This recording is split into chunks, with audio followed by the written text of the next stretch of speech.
a way that it will record all the keys that your friend is typing, and maybe next week or X number of days later, it will automatically email the keylogger file to you, or the keylogger log file to you. So I'm just waiting for Refog to open up on my computer so I can give a demonstration to all of you.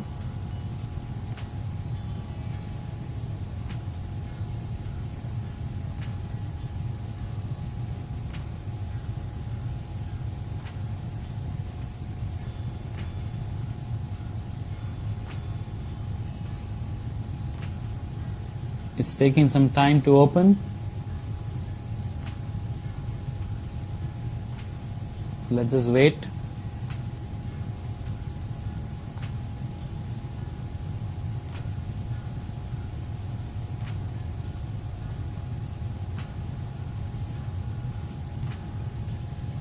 Okay, I think it's finally open on my machine. So I'm going to show you the log files.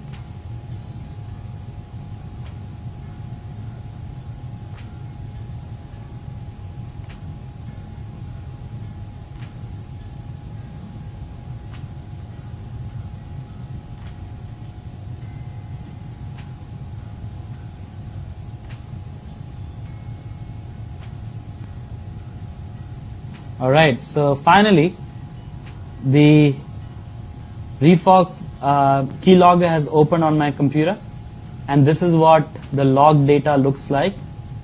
So on the left hand side, if you notice, in the top left corner there is a link which says keystrokes typed, and as soon as I click on that link, all the keys that have been recorded on this computer will get displayed. So I've been running this on my laptop for several days now. So while I installed it now, it was actually already installed, which is why it's taking some time for it to open. So if you notice, everything that I had typed on 1st August, which was yesterday, got recorded. Right? So I opened up some website that got recorded. I typed something into an email that got recorded. So whatever was typed, it tells you the window, name of the window where it was typed. It also tells you what exactly was typed over there. Thank you so much, Satyam, or some social gives you tips, this and that. So right, so whatever was typed gets recorded. If I type my password will also get recorded over here. Secondly, on the left hand side, the second option is screenshots. So not only can you record all the keys that are being typed on the victim's computer, you can also take screenshots of what was displayed on the victim's computer at different points of time. So every 5 minutes it is configured to take a screenshot. So you can decide how often you want screenshots to be taken. So all the screenshots of whatever websites, whatever documents I had displayed on my computer have been displayed on the screen. They also have the ability to record program activity, where it will record all the applications that were launched on this computer. And then you can also record which websites were visited on this computer. So if you want to find out all the educational websites that your friends are visiting, you can actually just install this keylogger on their computer, and it will keep a record of everything that is happening on their machine. As simple as that. So Refog is pretty dangerous. It is pretty easy to hide so that it does not get detected easily. And it is fabulous as well. Now, once a keylogger like Refog has been installed on the victim's computer, it will obviously start recording all the keys that the victim is typing. So the next time the victim logs into their bank account, for example, if they type the username and password, the username password gets recorded. So online banking is becoming dangerous, because if you enter your credit cards online, or if you enter your bank account details online, or your username password online, a keylogger can record it. Which is why a lot of banks are nowadays using something known as virtual keyboards, where instead of typing using your keyboard, instead of typing the password using your keyboard, you have to move your mouse and press your password on a virtual keyboard that is displayed on the screen. So let me quickly give a demonstration of that to all of you. So say for example Citibank, which is one of the world's leading banks, has this security feature where if you click on the login button on their home page, it will show you the login screen. So let's wait for the login screen to show up. Now this is the login screen of Citibank. You need to type in your username in this space provided, and then you need to type in your password as well. But you can't use your keyboard to enter the password. You need to enter the password using this virtual keyboard. As simple as that. So now, even if my computer has been infected with a Trojan or a keylogger, it will not be able to record my password because I'm not typing my password in. I'm using my mouse to enter the password. So this is a great security solution to reduce the threat of Trojans and keyloggers. So if you're worried that your computer is infected with a keylogger or a Trojan, make sure that you use virtual keyboards to do sensitive transactions like online banking and online shopping. So now criminals have a problem. And the problem that the criminals have is that victims are using virtual keyboards to do their online banking and shopping. And the criminal still wants to find a way to record the password of the victim. So the question here is, how do you hack virtual keyboards? How do you find out somebody else's password if they're using a virtual keyboard to enter the password? And the solution is something known as Powered Keylogger. Powered Keylogger is a software that claims to be undetectable. Not only will it record all the keys that you're pressing on the victim's computer, but at the same time it will record the mouse movements as well. So imagine it will take a screenshot of the screen, and whenever you press or click the mouse or press the mouse button, it will take a screenshot. So you'll know exactly which keys were pressed on a virtual keyboard. So Powered Keylogger is able to hack a virtual keyboard as well and is able to record somebody else's password even if the password is being entered using a virtual keyboard and not a traditional standard physical keyboard. There's another keylogger which I like to recommend to all of you. It's called Perfect Keylogger. It works on Mac platforms as well, not only Windows. There's another keylogger called Aobo Keylogger, AOBO Keylogger. And then SpyTech Spy Agent Keylogger.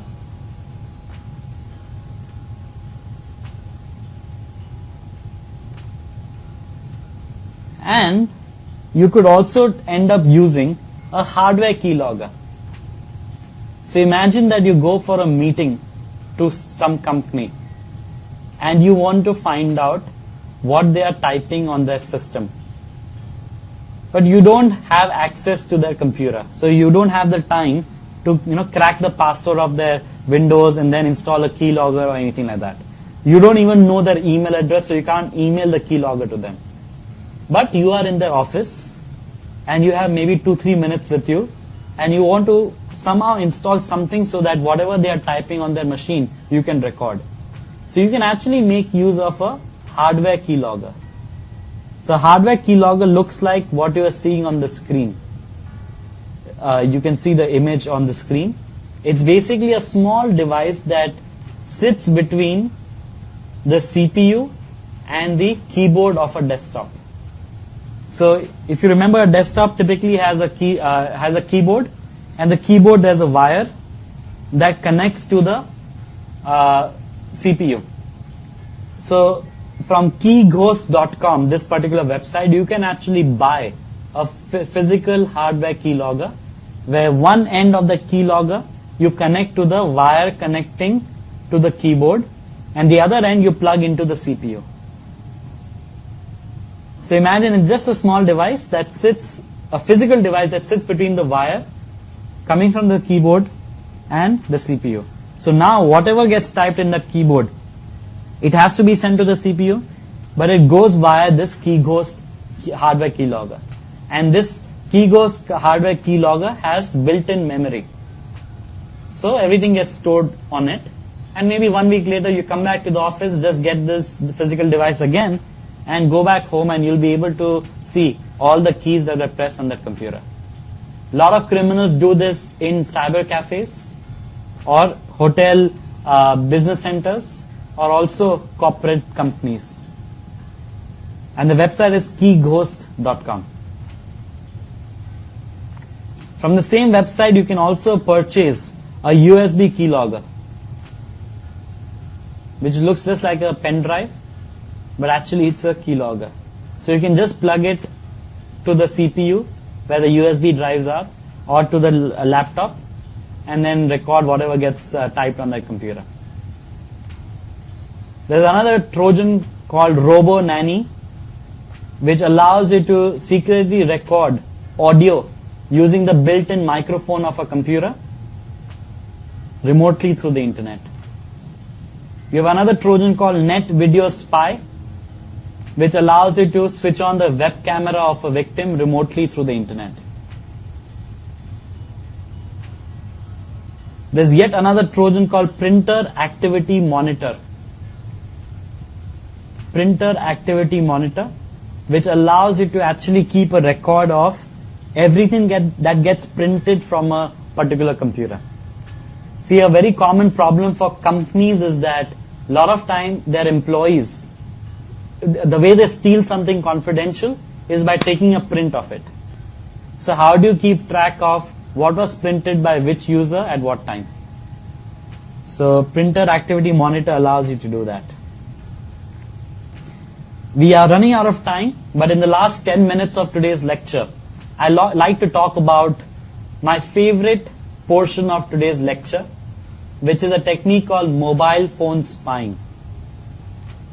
Now, I actually get a lot of emails from people and Facebook messages from people saying that I think my boyfriend or girlfriend is cheating on me.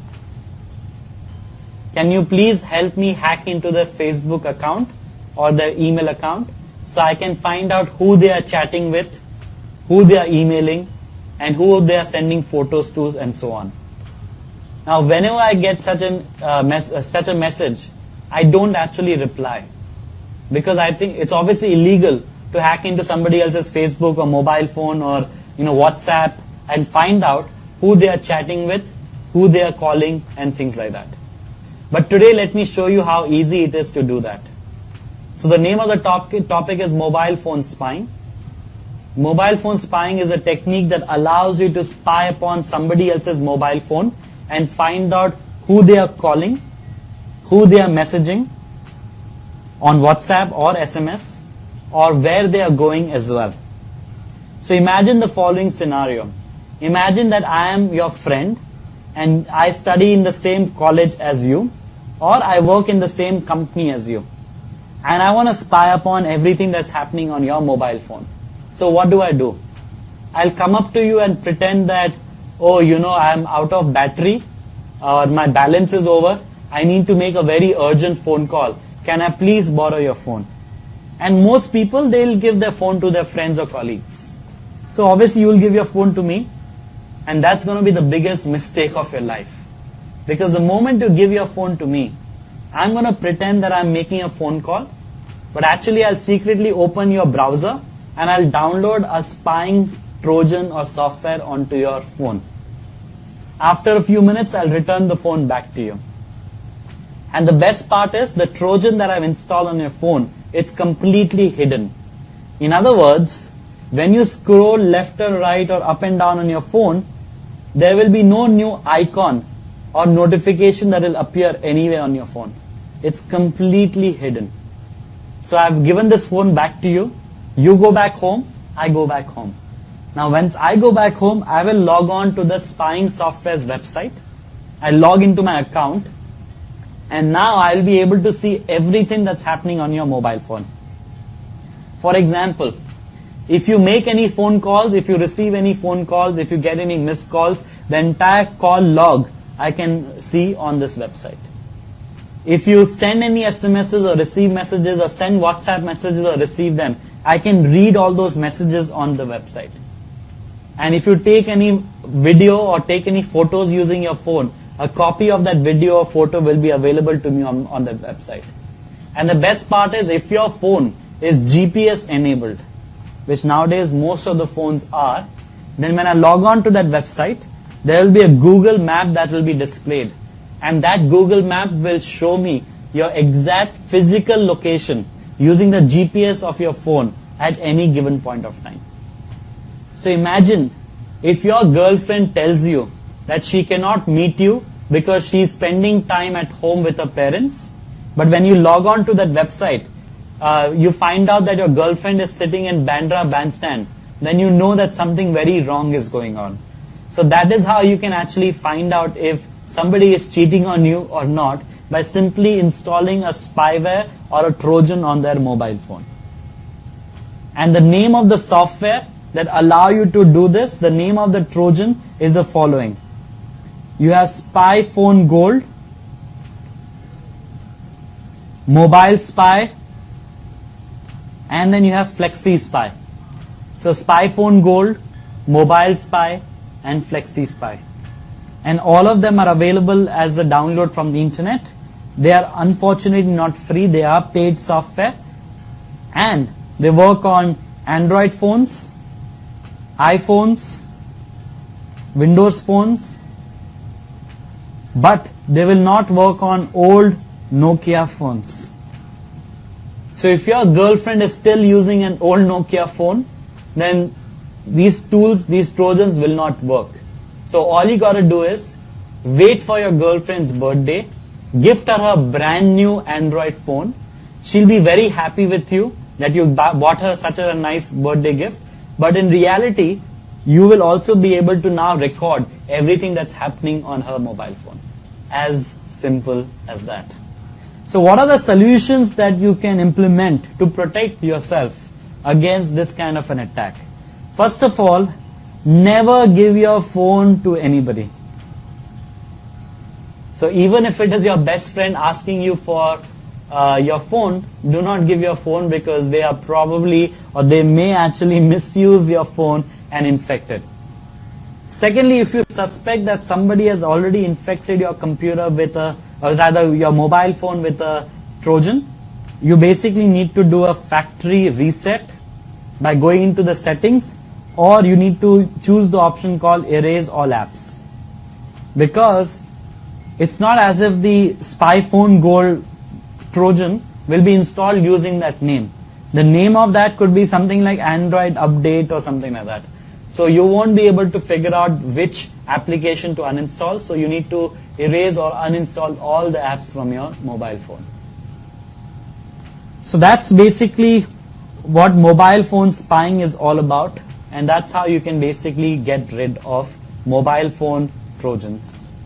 I also wanted to talk about how to remove fully undetectable Trojans from your computers. But unfortunately, we have only a couple of minutes left in today's lecture. So I won't be able to finish that or cover that today. But I will definitely start the next lecture with that particular topic. Now, the next lecture, we will continue where we have ended this lecture. In today's lecture, we kind of talked about spoofing attacks like email spoofing, SMS spoofing, and so on. And then we moved on to Trojans, where I discussed how you can actually use a Trojan to remotely control somebody else's computer. And we discussed each and every step of how to use a Trojan. And then we also saw how to use fully undetectable Trojans so that it does not get detected by antivirus software installed on the victim's computer. We discussed reverse connection Trojans as well. And then we discussed keyloggers in detail. And then we also discussed mobile phone Trojans and how to remove them from your computer. So I hope all of you enjoyed this particular lecture. For the first time, we have started talking about step number 3 and step number 4, which is attacking the victim's computer, actually entering the victim's computer. So now, for the rest of the course, that's all we're going to talk about, which is, in my opinion, the most exciting part of hacking or ethical hacking or cybersecurity. So I hope all of you enjoyed this lecture. Until the next lecture of AFCH, this is Ankit Fadia signing off.